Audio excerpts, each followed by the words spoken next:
MM குக்கிங்கில் என்ன பார்க்க போகிறோன்னா கொத்தமல்லி சட்னி. வாங்க எப்படி செய்யறதுன்னு பார்க்கலாம். கொஞ்சமாக எண்ணெய் சேர்த்துக்குங்க, கொஞ்சம் உளுத்தம்பருப்பு சேர்த்துக்குங்க, ஸ்பூன் அளவு கடலைப்பருப்பு, ரெண்டும் சேர்ந்து கொஞ்சம் பொரியட்டும். ஒரு 4 காஞ்ச மிளகாய், ஒரே ஒரு பச்சை மிளகாய்,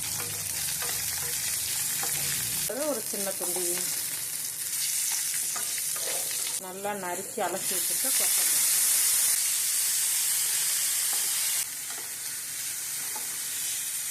கூடவே ஒரு சின்ன துண்டு புளி,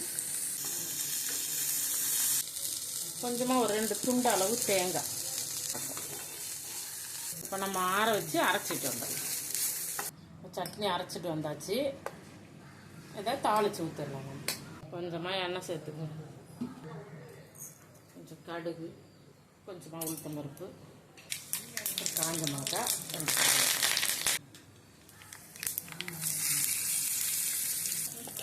கொத்தமல்லி சட்னி ரெடி ஆகிடுச்சு. நீங்களும் உங்கள் வீட்டில் செஞ்சு சாப்பிட்டு பார்த்துட்டு எப்படி இருக்குன்னு சொல்லுங்கள். நன்றி.